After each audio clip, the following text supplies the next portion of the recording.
मेरे पूज्य दादा गुरुदेव जो वेदांत के आचार्य हैं, वो तो बहुत छोटी छोटी बातों में वेदांत के गहरे से गहरे सूत्र को जो है प्रतिपादित कर देते हैं। उनकी कहानी बिना मिट्टी के घड़े के कपड़े के पूरी होती नहीं है। तो वो क्या कहते हैं कि जैसे ये वस्त्र है, ठीक है, आपको दिख रहा है ना ये वस्त्र, इसे हम लोग कपड़ा भी कहते हैं, वस्त्र भी कहते हैं। अब इस वस्त्र में ये गांठ लगा दी, लग गई ना ये गांठ। आपसे पूछा कि ये क्या है, तो आप सहज रूप से कहोगे कि ये ग्रंथि है, ये गांठ है, यही तो कहोगे ना।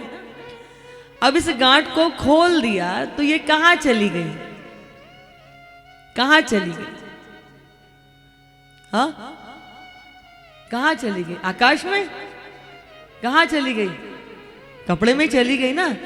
ऐसे ही हम कहीं चले नहीं जाते, हम परमात्मा में से उत्पन्न होते हैं, उसमें टिकते हैं और उसी में ही विलय हो जाते हैं। उससे अलग हमारी कोई सामर्थ्य नहीं है, उससे अलग हमारा कोई अस्तित्व नहीं है।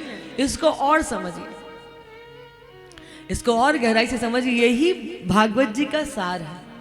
आप सबने, बहुत सारे लोगों ने यहाँ पर आभूषण पहने होंगे, किसी ने कान में कुंडल पहने होंगे, किसी ने गले में माला पहनी होगी, किसी ने पैर में पायल पहनी होंगी, किसी ने कुंडल पहने होंगे, नथनी पहनी होगी, अंगूठी पहनी होगी।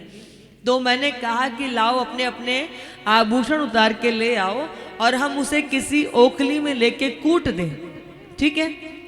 आपने क्या पहना है? अंगूठी, नथनी, अनेक प्रकार के आपने नाम दे दिए, पर मूल में क्या है? मूल में तो स्वर्ण ही है ना, नाम ही तो अलग अलग दे दिए कि अंगूठी है, ये पायल है, ये या कुंडल है, या ये हार है।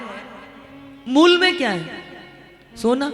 और वो सारे आभूषण लेकर के ओखली में कूट दिया तो क्या बचा? क्या बचा? बोलो ना, ज्यादा भोजन करके आ गए हो कि आलस आ रहा है? हाँ, जब आभूषण नहीं बने थे तो क्या था, और जब आभूषण बन गए तो क्या है? पर आप तो अनेक नामों से पुकारते हो ना। और जब आभूषणों को ओखली में कूट दिया जाए तो क्या बचा? सोना। ऐसे ही जो ज्ञानी होते हैं वो शरीर को पाने के बाद भी उस शरीर को, जैसे हमारा नाम रख दिया मान लो, तो आंखें खुलेंगी तो हम कभी नहीं कहेंगे कि ये शरीर जग गया, हम क्या कहेंगे? मैं जग गया। इस शरीर से हमारा इतना ज्यादा तादात्म्यकरण होता है कि हम असली उसको भूल जाते हैं और इस शरीर के साथ देहासक्ति रख करके हम इसी देह से जुड़ जाते हैं।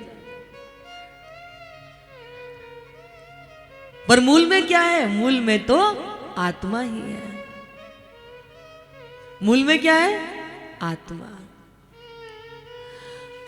बंधुओं, जैसे आपने देखा होगा कई बार हम मिट्टी से बर्तन बनाते हैं, हमने उसको कुल्हड़ कहा, सकोरा कहा, है ना, घड़ा कहा, पर है क्या वो?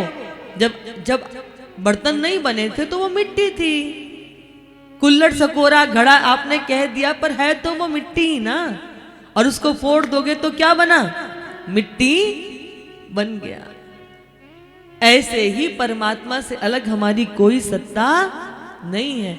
हम उसी में बनते हैं, उसी में टिकते हैं और उसी में लय हो जाते हैं। इसलिए ज्ञानी की मृत्यु नहीं होती, मृत्यु हमेशा ज्ञानी की होती है, ज्ञानी की कभी मृत्यु नहीं होती।